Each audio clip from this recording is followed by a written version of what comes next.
કેટલાયને એવો અનુભવ છે કે આપણા એવા વડીલ સ્વજનો હોય કે કેટલા સમયથી રીબાતા હોય કોઈને કોઈ પ્રકારના રોગથી, અને આપણે રીતસર આખું કુટુંબ ભેગું થઈને પ્રાર્થના કરીએ કે એ ભગવાન અમારા વડીલને લઈ લે, એને બદલે કંઈક આખું અલગ અમારે એમની જરૂર હતી, આપણે સૌને એમની જરૂર હતી, એવા ટાઈમે પરમાત્માએ કદાચ એમને વધારે જરૂર હોય એ રીતે એમની પાસે બોલાવી લીધા. ચોક્કસ આ જે કંઈ બન્યું છે એ કોઈને ના ગમે.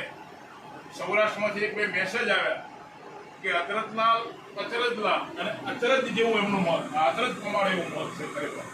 અને આપણને પણ અચરજ થાય કે આ રીતે કઈ રીતે માણસ જઈ શકે છે. પણ આપણે સૌએ સગી આંખે જોયું, ખૂબ સારું કામ કરીને સવારથી સાંજ સુધી એક જ લક્ષ કે કેમ કરીને સારું કામ કરવું, કેમ કરીને વધારે સેવા કરવું, કેમ કરીને કોઈને ઉપયોગી થવું. ગૌ માતાનું કાર્ય હોય, ગાય કૂતરાની રોટલા નાખવાની વાત હોય, કોઈ માણસને ઉપયોગી થવાની હોય, મંડળીના માધ્યમથી કોઈ નાના માણસને ઓછા વખતે લોન આપવાની હોય, સામે પગે જઈને તું લારી લાય, તું આ ધંધો કર, તું આ કર. આપણને આશ્ચર્ય થાય કેવું મોટું વ્યક્તિ. પરમાત્માને ગમે તે ખરો, પણ એની પાછળ હું નિરંજનભાઈ અને હર્ષદભાઈને ખાસ કહું છું કે કદાચ બીજી કોઈ શાળા કે બીજા કોઈ ગુરુઓ કે બીજા કોઈ કથાકારોને સાંભળો કે ન સાંભળો, ખાલી અચરજલાલનું જીવન, અચરજભાઈનું જીવન ચકાસી લેશો તો એમાંથી આપણને બધાને ઘણું બધું શીખવા મળશે. આપણે એ જે માર્ગે એમણે જે કાર્ય કર્યું એટલું કાર્ય કદાચ આપણે નહીં કરી શકીએ, પણ એનું 5-10% જો કામ કરીએ, એમના માર્ગે 5-10% પણ ચાલીએ તો મારી દ્રષ્ટિએ સાચી શ્રદ્ધાંજલિ. બાકી આપણે ભજન પણ કરીશું, રામનું નામ લેશું, હનુમાન ચાલીસા કરીશું, સુંદરકાંડ કરીશું, ઘણું બધું કરીશું, પણ એ આપણા એક વ્યક્તિગત જે કહેવાય કે એમને શ્રદ્ધાંજલિ સ્વરૂપે આ બધી વાત છે.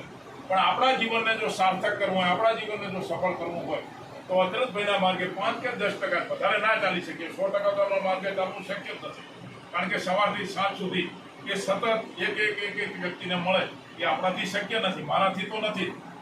પણ આપ સૌને કહું કે જેનાથી જે બની શકે તે 5-10% જો એમના માર્ગે ચાલશો તો ચોક્કસ આપણું જીવન સુધરશે અને એમને આપણે સાચી શ્રદ્ધાંજલિ આપી કહેવાશે.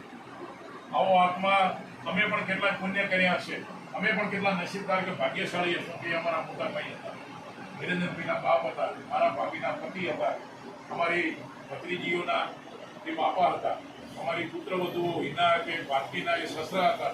આમ અલગ અલગ સ્વરૂપે કોઈના મામા, કોઈના કાકા, કોઈના ફુવા, કોઈના બાપા, કોઈના દાદા, કોઈના નાના, આ રીતે એક આખું વિરાટ વટવૃક્ષ જેને કહી શકાય એ રીતે એમણે સરસ રીતે એમાં અમારો જે તેરવાડા કારવારી પરિવાર કહેવાય, મને એમ લાગે છે કે આખું કારવારી પરિવારની આખા રઘુવંશી લોહાણા સમાજમાં કેટલાય વ્યક્તિઓ સાંજે અમને પ્રયોગી અને કેટલાય મિત્રોના જો કે મેસેજ આવે છે કે આવડી મોટી શમશાન યાત્રા અમે પહેલી વાર જોઈ, આવડો મોટો આટલી બેસણામાં આટલી વસ્તી આવે એ પણ અમને પહેલી વાર જોવા મળ્યો.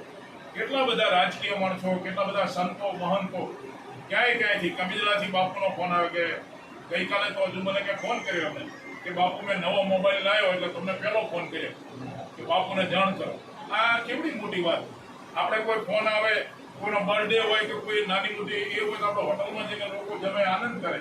એમનો આખો વિષય જુદો કે દર બેસતા મહિને જે કોઈ પણ મહિનાની શ્રાવણ સુદ એકમ કે આસો સુદ એકમ પહેલો જે દિવસ આવે એ દિવસે બધા સંતોને ફોન કરે. વરલી કિશોર બાપુને કરે, અહીંયા કમિજલા જાનકીદાસજી બાપુને કરે, બીજાનંદ બાપુને કરે, કેટલાય સંતોને ફોન. બધા સંતોએ કીધું કે બેસતો મહિનો આવે ને હવામાં રીંગ વાગે એટલે અમે સમજી જ જઈએ કે અચરજલાલની રીંગ છે.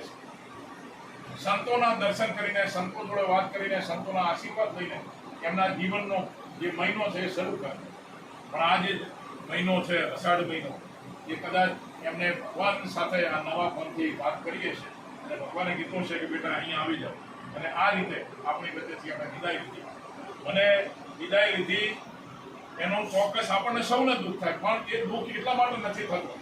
હમણાં બાપજીએ વાત કરી કે કોઈ માણસ આ પૃથ્વી પર આવ્યો અને કદાચ એને સારા કામ ના કર્યા તો એની પાછળ પર રોવું પડે કે હાલો આખો જન્મ ભગવાને આજે આખો સરસ નંબર આપણે કશું સારું કામ કર્યા વગર એને વિદાય લીધી, એની પાછળ રોવું પડે. પણ આ માણસ પાછળ તો રડવાનું છે ન હોય. આપણને આનંદ આવે, આપણને પ્રોત્સાહન મળે, આપણને માર્ગદર્શન મળે, આપણને આશીર્વાદ મળે, એવા કામ કરીને આ વ્યક્તિ આપણી વચ્ચેથી વિદાય થાય. ચોક્કસ એક સ્વજન તરીકે આઘાત લાગે, આપણને દુઃખ થાય, પણ વારંવાર સંતો આ જ કહેતા. આપણે બધા અહીંયા બેઠેલા જેણે જેણે રામાયણ સાંભળી, જેણે જેણે ભાગવત સાંભળી, જેણે જેણે દિવ્ય ભાગવત સાંભળી, બધા સમજે કે એક ને એક દિવસ આ દુનિયા આપણે છોડવાની છે. આજે અતરતલાલનો વારો, કાલે મારો, કાલે બીજાનો, કાલે ત્રીજાનો, આ દુનિયામાંથી વારા પછી એકને વિદાય લેવાની. પણ વિદાય આપણે સૌ એવી લઈએ જ્યારે લેવાની આપણે 100 વર્ષ જીવવું છે, ભગવાન જીવાડે. પણ જ્યારે વિદાય લઈએ ત્યારે એવી વિદાય લઈએ કે લોકો 5, 25, 50 માણસો વિચાર કરતા થઈ જાય કે કેવો જન્મનો સફળ થયો. અને એ જ સાચી વાત છે. આપણે સૌ 2 મિનિટ માટે આંખ બંધ કરી એમના દિવ્ય આત્માને શાંતિ મળે, જીવ શાંતિ મળે, પરમાત્મા એમની ગોદમાં સાચી રીતે સમાઈ લે અને પરિવારને પણ આઘાત સહન કરવાની શક્તિ આપે. તો 2 મિનિટ આંખ બંધ કરી આપણા સ્થાને બેસી અને શ્રદ્ધાંજલિ